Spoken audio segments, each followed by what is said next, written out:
क्योंकि एक हम लोग का सबसे बड़ा भ्रम यह है कि हम लोग सब स्वतंत्र इंडिविजुअल हैं, एक दूसरे हम एकदम इंडिपेंडेंट हैं। विजडम ये कहता है कि नो बडी इज इंडिपेंडेंट। आप सब परस्पर एक दूसरे पर निर्भर हैं, न सिर्फ इंसान पर निर्भर हैं, आप जीव जंतु पेड़ पौधे सब पे निर्भर हैं।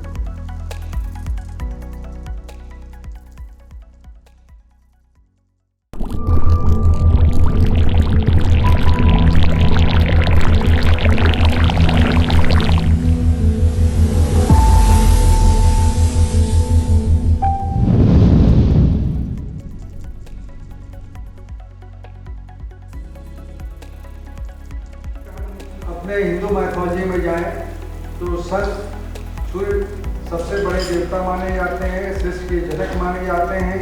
हम लोग जो छठ पूजा करते हैं उसमें भी सूर्य की उपासना करते हैं और उनसे अपने बच्चों को निरोग होने की कामना करते हैं। आज आलोक जी आपको बताने जा रहे हैं। तो सबको सुप्रभात। बड़ी दिक्कत ये हम लोगों के साथ कि हम लोगों ने अपने विजडम को भी भुला दिया, या हम अपने विजडम को अपने मॉडर्न साइंस के साथ कोलैबोरेट करने में कहीं चूक गए हैं और अभी भी चूक रहे हैं। हर चीज़ बुरा है ऐसा नहीं है। और आयुर्वेद में जो पहला लक्ष्य बताया गया है वो है स्वास्थ्य की सुरक्षा। बीमारी का इलाज तो बाद में आया है, पहले कैसे आप स्वस्थ रहें, कैसे स्वास्थ्य सुरक्षित रहे, सारी चर्चा उसी पे है। चाहे वो दिनचर्या हो, चाहे ऋतुचर्या हो, चाहे रात्रिचर्या हो, चाहे भोजन हो, पहले तो उसी पे सारी चर्चा की गई। कैसे सोना है, कैसे खाना है, कैसे व्यायाम करना है, एवरीथिंग इज देयर। लेकिन हम उस आयुर्वेद के उस पार्ट को तो किनारे रख देते हैं क्योंकि उसमें मेहनत करनी पड़ेगी। अपने दिनचर्या को, अपने जीवन को एक पैटर्न में ढालने के लिए बड़ी मेहनत चाहिए, अभ्यास चाहिए, तो वो हमारे बस का है नहीं। उसको हमने बस्ते में बांध के किनारे कर दिया। अब हमारे पास क्या बचा है? खाली वो आयुर्वेद की गोलियां। हम वही हमारे लिए आयुर्वेद है। वो तो जैसे योगा में सिर्फ आसन ही योगा है, बाकी यम नियम प्रत्याहार और ये सब तो किनारे है, धारणा ध्यान समाधि, उससे हमें मतलब ही नहीं है। हमारे लिए योगा मतलब आसन, आयुर्वेद मतलब आयुर्वेद की गोलियां। यही बड़ी दिक्कत हुई है। और अभी जो हेगड़े साहब चर्चा कर रहे थे उसमें किताब में सजेस्ट करूंगा आप लोग को। एक न्यूक्लियर फिजिसिस्ट है फ्रिट्जॉफ कैपरा, ये वियना यूनिवर्सिटी से पीएचडी है, न्यूक्लियर फिजिसिस्ट है। ये सर्न स्विट्जरलैंड में जो न्यूक्लियर लैब है उसका डायरेक्टर रह चुका है। और उसी ने जब वो वहाँ डायरेक्टर था तो उसके मेन एंट्रेंस हॉल पे उसने नटराज की मूर्ति स्थापित कराई, विच रिप्रेजेंट्स कॉस्मिक डांस। और इस समय वो फिलोसफर हो गया है, उसने कई किताबें लिख डाली हैं। और उसकी एक किताब जो है ताओ ऑफ फिजिक्स, वो एक किताब लिखी है उसमें, जिसमें उसने eastern philosophical thoughts, Vedic thoughts, Confucius के thoughts, Chinese Zen thoughts of Japanese, उन सब के थॉट्स को क्वांटम फिजिक्स से कोरिलेट किया है। और मैक्स प्लांक की बात कर रहे थे, जितने भी क्वांटम फिजिसिस्ट हुए हैं, इवन आइंस्टाइन, सब बाद में जाके फिलोसफर हो गए हैं। क्योंकि जब उन्होंने देखा कि ये कभी पार्टिकल है और कभी वेव है और इसको हम एग्जैक्टली लोकेट ही नहीं कर सकते, इतना तेज ये नाचता है, पोजीशन चेंज करता है, तो दे ऑल बिकेम फिलोसफर। वो किताब आप पढ़िएगा, ताओ फिजिक्स। तो चूंकि हम सब लोग फिजिक्स पढ़े ही हुए हैं तो बहुत मजा आएगा। तो आज मैं चर्चा करूंगा synchronising with sun, live healthy and happy life.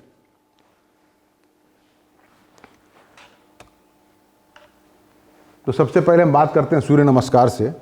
हालांकि ये जितने भी पोस्चर्स हैं 12, इनका सन से कोई लेना देना नहीं है। और शायद अगर इसका चंद्र नमस्कार नाम रख दिया गया होता तो एक सेक्ट द्वारा जो विरोध होता है वो विरोध भी नहीं होता। सारा विरोध इन पोजीशन से नहीं है, सारा विरोध इससे है कि हम सूर्य की उपासना नहीं कर सकते। आसन से थोड़े विरोध है, लेकिन हमारे मनीषियों ने इन आसनों को सूर्य के साथ ही जोड़ करके सूर्य नमस्कार नाम क्यों रखा? इसलिए कि आप सुबह उठेंगे सूर्योदय के समय, और उस समय अगर ये सारे आसन सूर्य के सामने लगाएंगे, सूर्य का दर्शन करेंगे, तो इस आसन के अलावा भी आपको कुछ बॉडी पे लाभ होने वाला है। इसलिए इसको सूर्य नमस्कार नाम दिया। और हर एक आसन को एक मंत्र से जोड़ दिया, ओम मित्राय नमः, सूर्याय नमः। ये सब सूर्य के नाम हैं। मित्र, सूर्य, गिरियाय, हिरण्यगर्भाय, आदित्याय, ये सब सूर्य का नाम है। एक एक नाम से एक एक पोस्चर को उन्होंने जोड़ दिया। तो ये महत्ता है सूर्य के साथ आसन को भी जोड़ने की। और बाकी तो आप जानते ही हैं कि पूरे विश्व में सूर्य उपासना के तमाम स्थल बनाए गए। सबसे फेमस हमारे इंडिया में कोणार्क है, ये central shrine sun temple Martand, Jammu Kashmir में ये मार्तंड मंदिर है, जो अब इसके आप देख रहे हैं कि काफ़ी ज़्यादा टूटी फूटी अवस्था में है। ये Sabha Mandap of sun temple Modhera Gujarat में है, ये सूर्य भगवान की मूर्ति स्थापित है। पूरे भारत में हर जगह आपको सन टेम्पल मिलेंगे। ये उत्तराखंड में है, कतरमल में सूर्य टेम्पल। ये मोढेरा हो गया। ये पेरू में सन टेम्पल का ये अवशेष है। ये जो स्तंभ बना था उसका ये सेंट्रल जोन है। म्यूकुमारा and the remaining base of circular tower Peru, ये पेरू में सन टेम्पल था। चीन में भी सन टेम्पल है, बीजिंग में। तो हर सभ्यता में, हर जगह पूरे विश्व में सबने जाना सूर्य जो है वो हमें शक्ति देता है, रोशनी देता है, इसी से हमारा जीवन संचालित है, एनर्जी मिलती है। तो सबने सन को पूजा है। ये रोम में है, सोल इन्विक्टस, सोल मतलब सन। और ठीक बगल में कभी नहीं गया तो चले जाइएगा, कुशीनगर में एक जगह है तुर्कपट्टी महुआवा। वहाँ एक टीले की खुदाई में ये सूर्य भगवान की प्रतिमा निकली थी, जिसको स्थापित करके ये सन टेम्पल वहाँ बना हुआ है तुर्कपट्टी में। कसिया से मैं समझता हूँ 7-8 किलोमीटर की दूरी पे है, मेन जो सुभाष चौक है वहाँ से। और छठ पूजा की तो अब महत्ता बताइए बॉस ने। और यही एक ऐसी पूजा जिसमें डूबते सूरज और उगते सूरज दोनों को पूजा जाता है। लोग कहते हैं डूबते सूरज को कोई नहीं पूछता, लेकिन इसमें पहला अर्ध डूबते सूरज को और फिर दूसरा अर्ध सवेरे उगते सूरज को देते हैं। तो दोनों की महत्ता है। और सबसे बड़ी बात चीज़ है कि जब अब्दुल कलाम जी को राष्ट्रपति पद के लिए नामित किया गया तो प्रमोद महाजन ने इनसे पूछा कि आप अपना कोई शुभ मुहूर्त, शुभ घड़ी बताएंगे कि जिस समय आप नामांकन दाखिल करना चाहेंगे। तो उन्होंने यही कहा कि the earth rotates around its own axis and we get day and night. The earth orbits around the sun and we get 1 year per orbit. As long as these two astronomical, not astrological events take place, any time is auspicious time for me. जब तक सूरज है, धरती घूम रही है अपने अक्ष पे और सूरज के इर्द गिर्द, तब तक हर समय शुभ समय है। आप कभी भी मेरा नामांकन दाखिल कर दो। ये कलाम साहब का जवाब था। तो अब हम आते हैं सिरकेडियम या chrono behaviour and insulin resistance sensitivity. Circadian शब्द आया है सिरका से। अक्सर आप देखते होंगे आजकल वो एडी बीडी की जगह सिरका लिखा मिलता है। सिरका मीन्स आपको एग्जैक्ट डेट नहीं पता है, एग्जैक्ट टाइम नहीं पता है। Circa is a Greek word which means approximately, around. और दीन इज 1 डे, तो अराउंड 1 डे। तो activity around 1 day from sunrise to sunrise is circadian. ये शब्द वहां से आया है। और इसकी महत्ता क्या है कि इस सिरकेडियन रिदम हमारा कहाँ से गवर्न होता है? सन से। सूर्योदय, सूर्यास्त, फिर सूर्योदय, एक सिरकेडियन हो गया। तो ये जो सनराइज होता है, सनराइज के साथ, अच्छा, जब ये सब आर्टिफिशियल लाइट नहीं थे आदि मानव के पास, तो वो तो सन की रोशनी से ही गवर्न था। सूरज निकला, रोशनी को कोई काम करना है, सूरज ढल गया, अब कोई लाइट है नहीं, खा पी के सो जाओ। लेकिन जैसे जैसे आर्टिफिशियल लाइट आता गया, हमारी दिनचर्या सूर्य, रोशनी के लिए सूर्य पे कम से कम निर्भरता हमारी समाप्त हो गई। और हम आर्टिफिशियल लाइट में रात भर काम कर सकते हैं, करते भी हैं। तो उससे क्या हुआ कि हमारा जो एक सन के साथ सिंक्रोनाइजेशन था वो टूट गया। तो ये जो सिरकेडियन, जो सन के साथ सिंक्रोनाइजेशन था, इसकी अपनी एक बड़ी इंपॉर्टेंस है, आज भी है। क्योंकि जो सन से लाइट हमें मिलता है वो आई के थ्रू रेटिना से रेटिनो हाइपोथैलेमिक ट्रैक्ट के थ्रू हाइपोथैलेमस में जाता है, जहाँ सुप्राचियामेटिक न्यूक्लियस होता है दोनों तरफ। और ये जो है हमारा मेन कंट्रोलर है, टाइम सेटर है पूरे बॉडी का।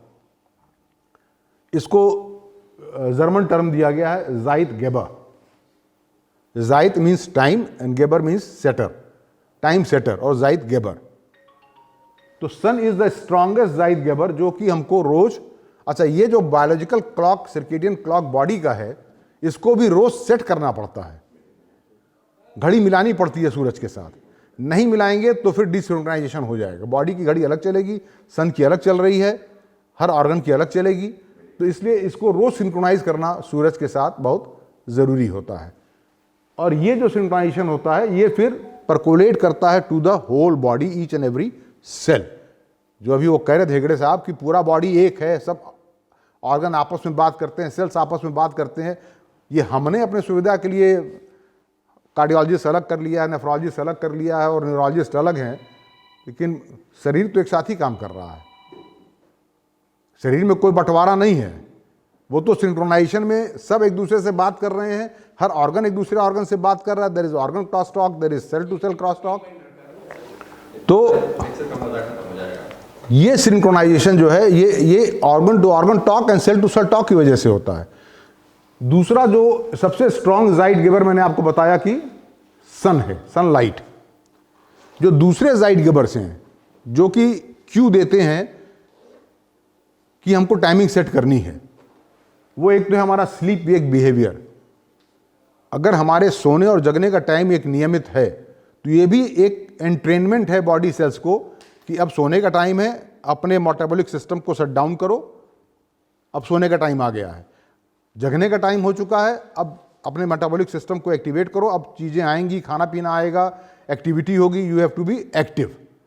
तो ये जायद गिवर जो एक स्लीप बिहेवियर है, फीडिंग बिहेवियर, हम कब कब खाते हैं, ये भी हमारे बॉडी के क्लॉक को एंट्रेन करता है।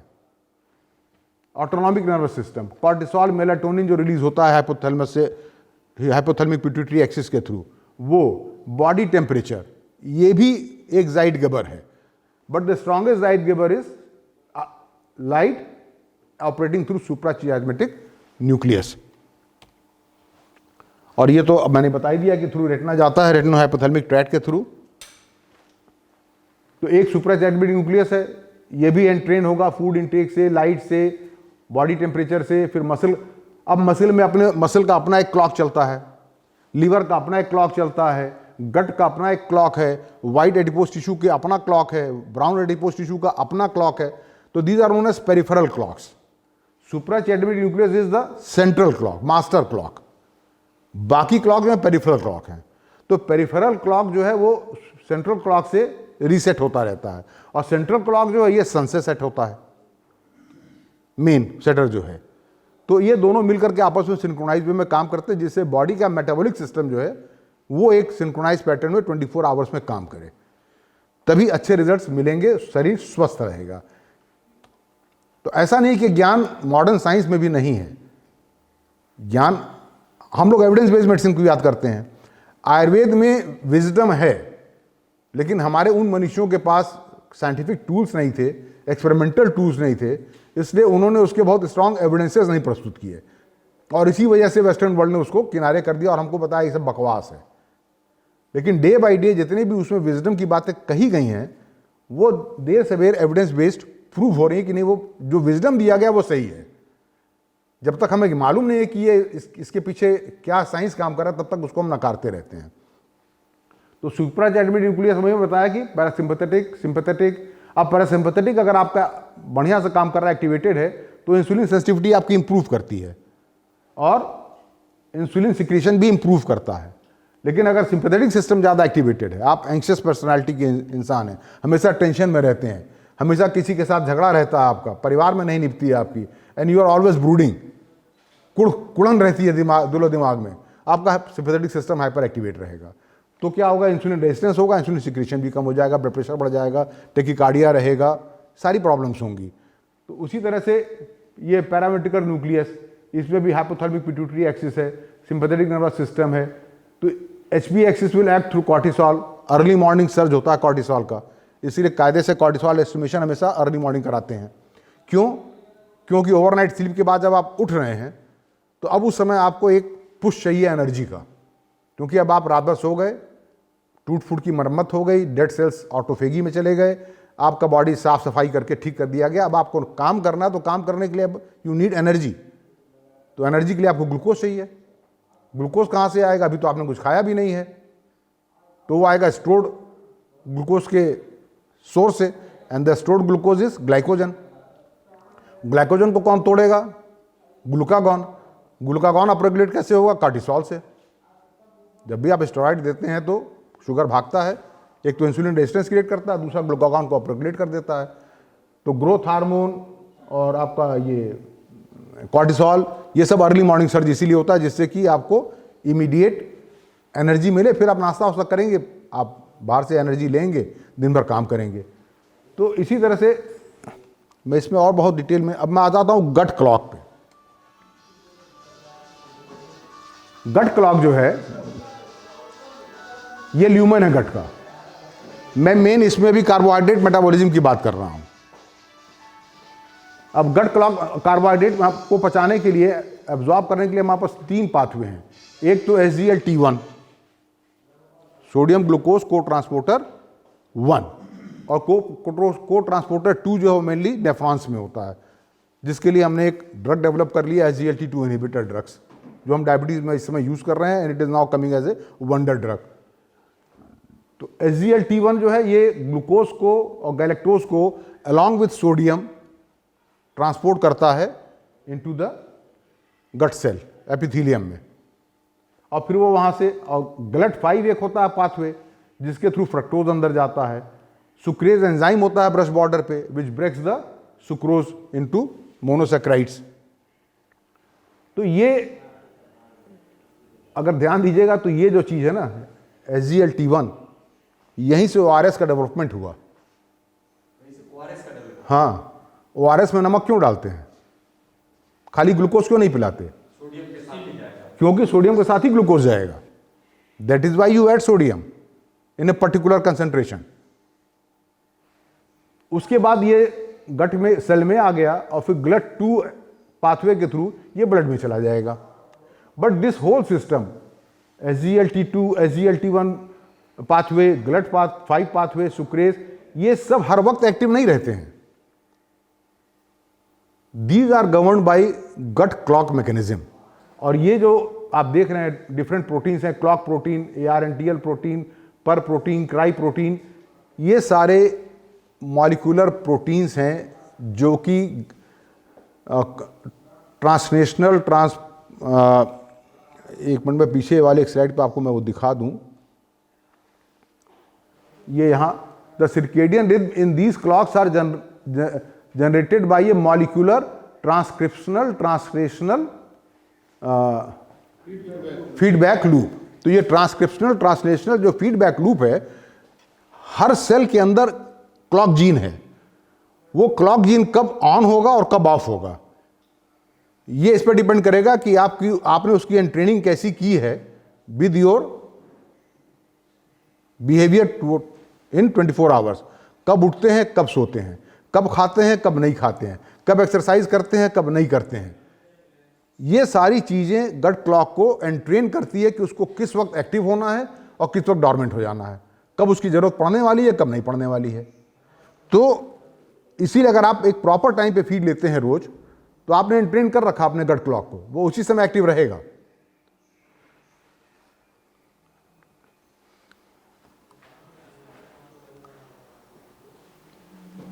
तो ये जो मेन गट क्लॉक है, ये बेसिकली फोरनून में 12 बजे से पहले सबसे अधिक एक्टिव होता है। तो अगर आप लेट नाइट भोजन लेते हैं तो उस समय ब्लड क्लॉक आपका एक्टिव नहीं है, एंट्रेन नहीं, उस हिसाब से एब्जॉर्प्शन नहीं होगा, अच्छा मेटाबॉलिक डिजीज होंगी। टाइम से लेते हैं तो बढ़िया एब्जॉर्प्शन होगा, मेटाबॉलिज्म अच्छा होगा। इसलिए टाइमली भोजन बहुत जरूरी है। और इसके लिए जो आयुर्वेद की उसमें एक दिनचर्या करके गाइडलाइंस हैं, उसमें स्पष्ट लिखा हुआ है कि मनुष्यों के लिए शास्त्र द्वारा कहा भोजन का 2 ही काल है, साय मतलब रात्रि का प्रथम याम और प्रातः पूर्वाहन। इसके बीच में भोजन नहीं करना चाहिए, जो हमारे बीबी गुप्ता साहब करते हैं। पूरा बढ़िया खाना खा के घर से निकलते हैं, दोपहर में 1-2 सेब खाते हैं और फिर शाम को सूरज ढलने से पहले जाकर घर खा लेते हैं।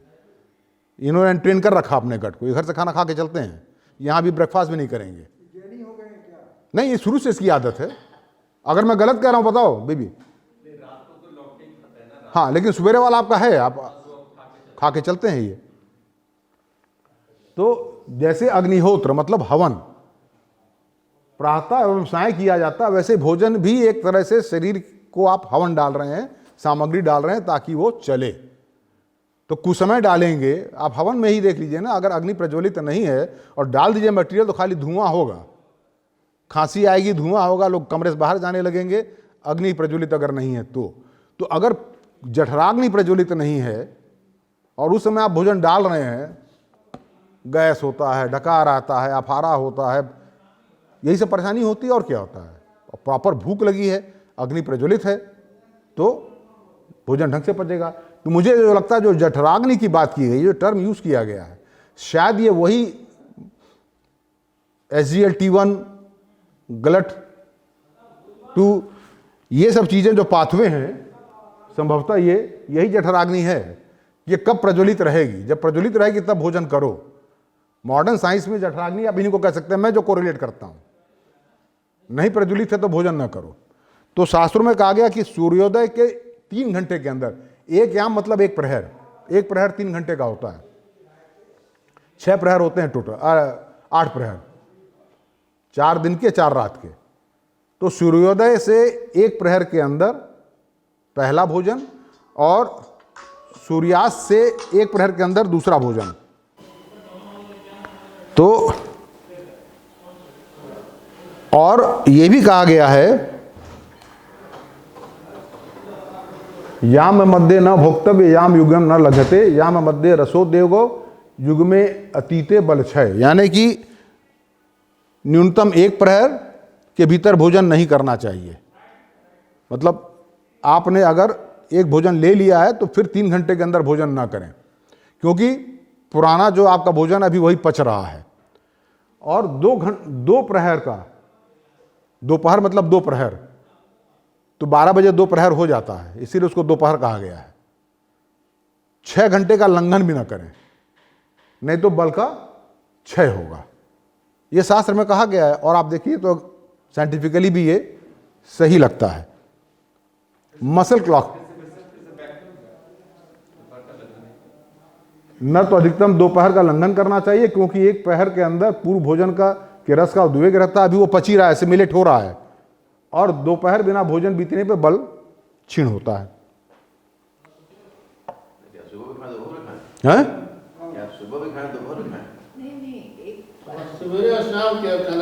दोपहर में आप नहीं, आप दोपहर में आप 6 घंटे के अंदर आप फल ले लीजिए, कुछ हल्का स्नैकिंग कर लीजिए, गरिष्ठ भोजन मत लीजिए। हाँ, लंच हल्का रहना चाहिए। Your main meal should be breakfast. Lunch उससे कम, डिनर सबसे कम।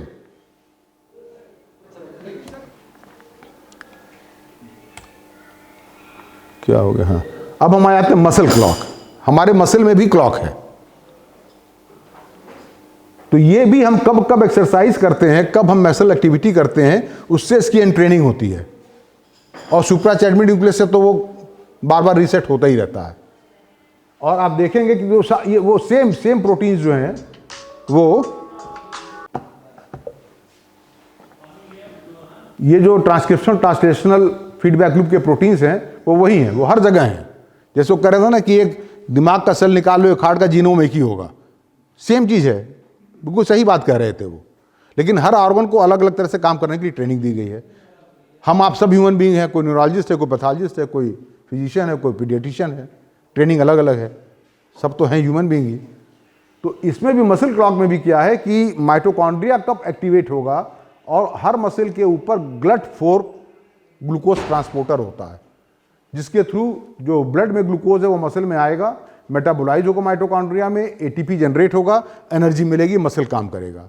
लेकिन ये GLUT4 का जो ट्रांसलोकेशन है to the surface of the cell, कि वो ग्लूकोज को ज़्यादा से ज़्यादा मसल में ट्रांसपोर्ट करे, ये मसल क्लॉक से गवर्न होगा। तो जिस समय क्लॉक ढंग से काम नहीं कर रहा या सुप्त अवस्था में है, उस समय आपका glucose muscle uptake of glucose will be less. और मसल क्लॉक जो है वो सबसे अधिक जो है इंसुलिन सेंसिटिविटी मॉर्निंग में 4 नून में होती है।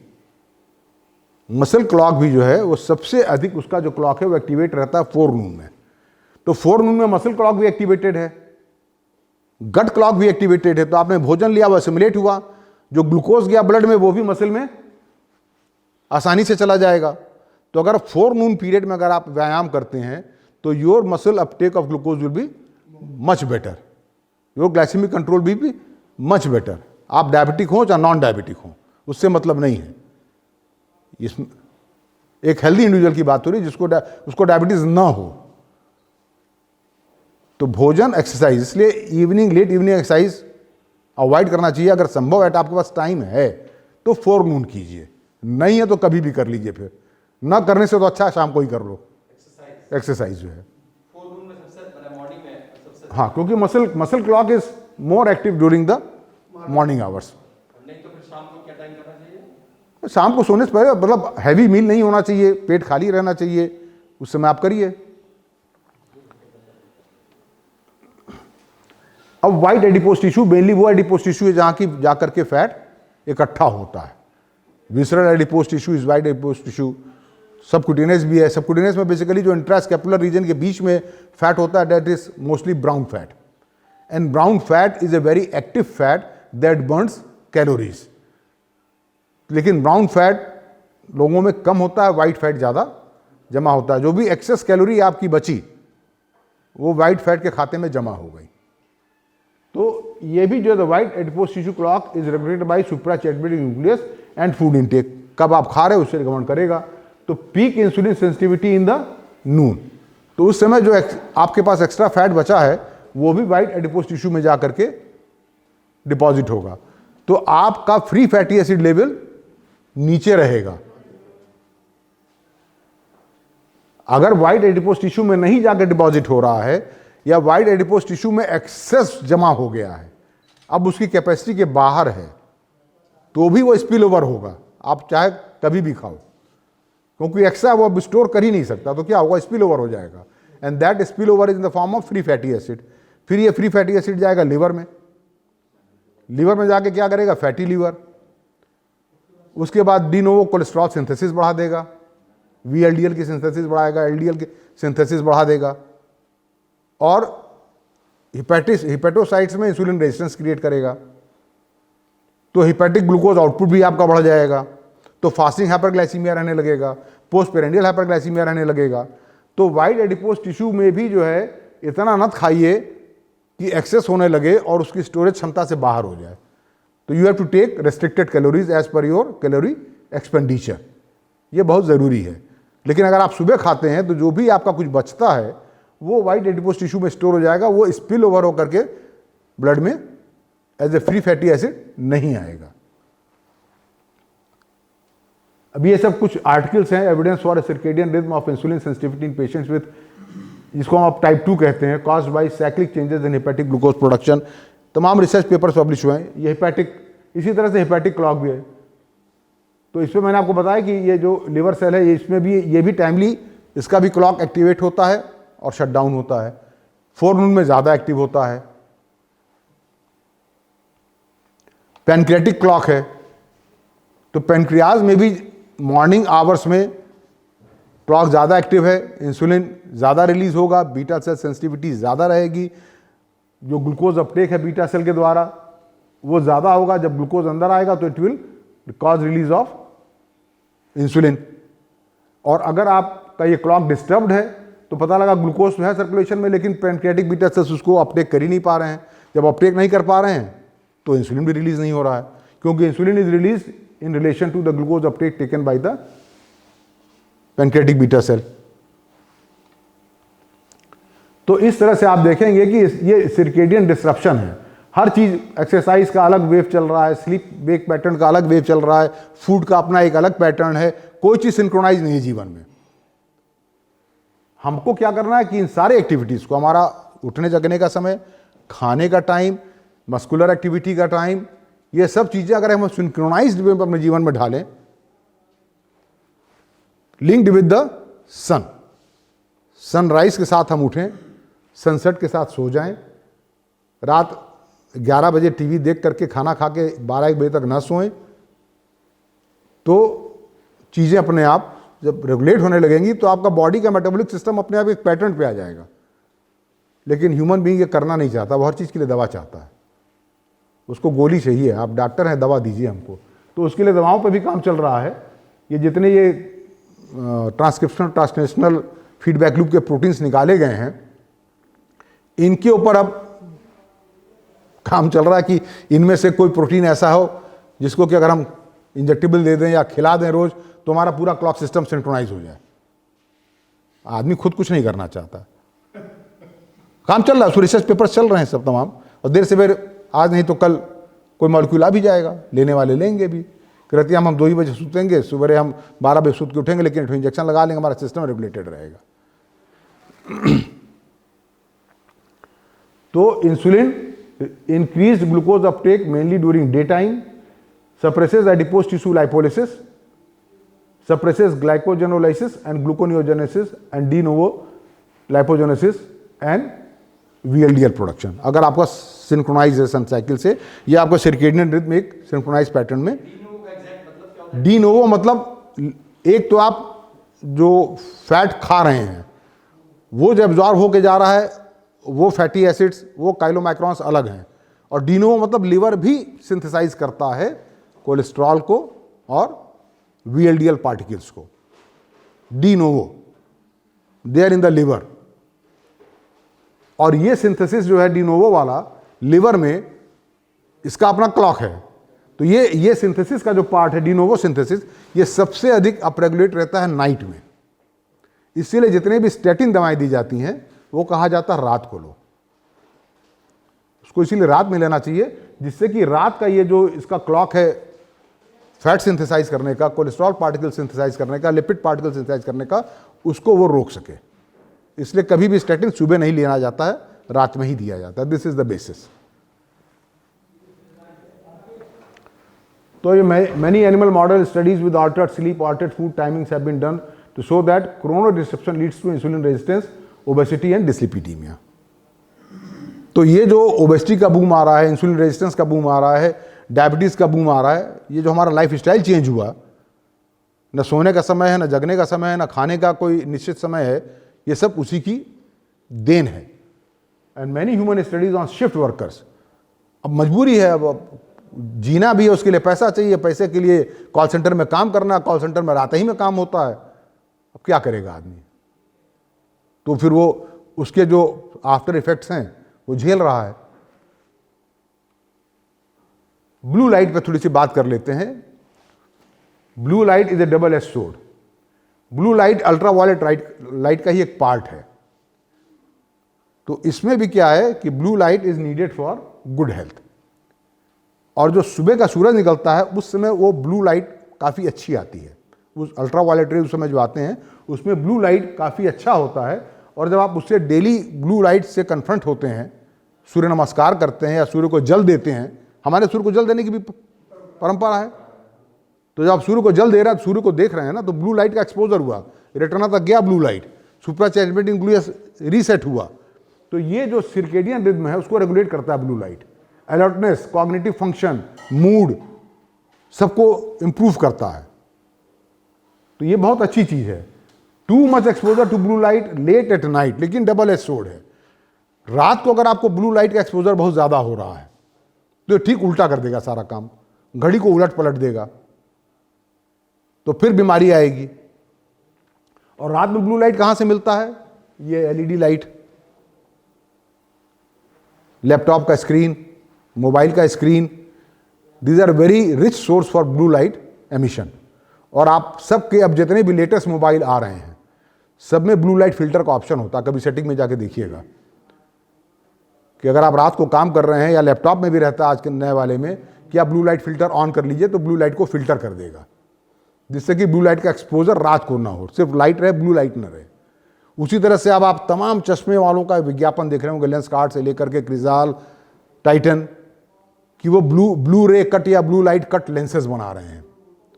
अगर आप को पावर नहीं भी है लेकिन आप स्क्रीन पे काम करते हैं, ज़्यादा काम करते हैं, तो आप plain glasses with blue light filter coating इस्तेमाल कीजिए, ताकि ब्लू लाइट से आपको बचाव रहे। पावर ग्लास है तो उसके ऊपर भी आप ब्लू लाइट कोटिंग करा लीजिए, मोबाइल है तो ब्लू लाइट फिल्टर ऑन कर लीजिए, जिससे कि रात को ब्लू लाइट का आपको एक्सपोजर ना हो। ये बहुत ज़रूरी है। Not enough exposure to sunlight in children could affect the growth and development of the eyes and vision. अब बच्चा भी सुबह सो कर नहीं उठता, क्योंकि मतारी बाप नहीं उठते हैं, तो वो कहाँ उठेगा। और कोरोना में तो ऐसे स्कूल भी नहीं जाना कि मारपीट को उठा दिया जाए। पड़ा हुआ है वो भी कमरे में, लैपटॉप देख रहा है, उसी पर ऑनलाइन क्लास कर रहा है मोबाइल पे। यही तो हो रहा है इस समय। मतलब कि सर जो बच्चे हैं उनको सुबह स्मार्टफोन वगैरह दिलवाया जाए बिना ब्लू लाइट ऑन करके, तो कुछ हाँ, लेकिन सूरज के सामने मत खड़ा करना, वो गुनाह होगा, वो गुनाह होगा। बिल्कुल, क्या मैसेज निकाला इन्होंने पूरे टॉक का, धन्य हो प्रभु। तो मैंने एक कविता लिखी है, कभी कभी लिख देता हूँ इन सारे चीज़ों पे। कभी जब बना रहा था टॉक बहुत पहले, तो एक दिमाग में कुछ विचार आए, तो मैंने, क्योंकि एक हम लोग का सबसे बड़ा भ्रम यह है कि हम लोग सब स्वतंत्र इंडिविजुअल हैं, एक दूसरे, हम एकदम इंडिपेंडेंट हैं। विजडम ये कहता है कि नो बडी इज इंडिपेंडेंट। आप सब परस्पर एक दूसरे पर निर्भर हैं, न सिर्फ इंसान पर निर्भर हैं, आप जीव जंतु पेड़ पौधे सब पे निर्भर हैं। पूरा ब्रह्मांड एक दूसरे पर निर्भर है। तो उसी मैंने रखा सह अस्तित्व। मनुष्य का सबसे भ्रामक मंत्र हम हैं स्वतंत्र। प्रत्येक पिंड ब्रह्मांड का, कण कण इस खगोल का है निर्भर परस्पर, कर रहे परिक्रमा अपने अपने गति और पथ पर। बुध मंगल बृहस्पति शनि संग पृथ्वी कर रहे परिक्रमा अपने सूर्य से बंध कर। पेड़ पौधे और जंतु को आपस में बांध रहा एक अदृश्य तंतु, वो क्या, सूरज। और सभी बंधे सूर्य से, भ्रम स्वतंत्रता का हो कितना भी किंतु। सूर्य हमारा स्वामी कालद, कालद मीन्स क्लॉक, मास्टर क्लॉक। सूर्य हमारा स्वामी कालद, हम उसके अधीनस्थ, जो हम करते आचरण विपरीत हो जाते रोगग्रस्त। चलो करें आज एक प्रण, सूर्य से मिलाएंगे अपनी घड़ी, मन आत्मा शरीर रखेंगे स्वस्थ, जीवन में लाएंगे खुशियों की झड़ी। ये 17/9/2020 की मेरी कविता है। और उचित नियंत्रण, उचित ज्ञान, मधुमेह संग जीवन भरे ऊंची उड़ान। Thank you so much. तो इसलिए workout, synchronise and keep diabetes out. Thank you. तो अब हम आते हैं क्विज पे। तो पहला क्विज ये है कि कुशीनगर में सन टेम्पल कहाँ स्थित है। ठीक, सब ने आपने बता ही दिया। ठीक, okay. The master clock in human body is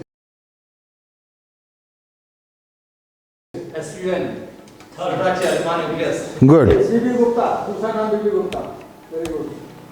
the clock shutter Q is called. दो नंबर है।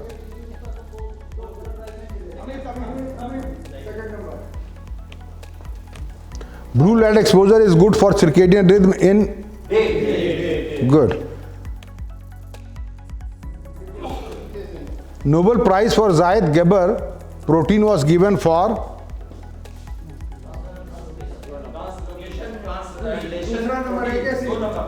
दो नंबर। चलिए sir, thank you very much. अब एंड ऑफ स्लाइड शो।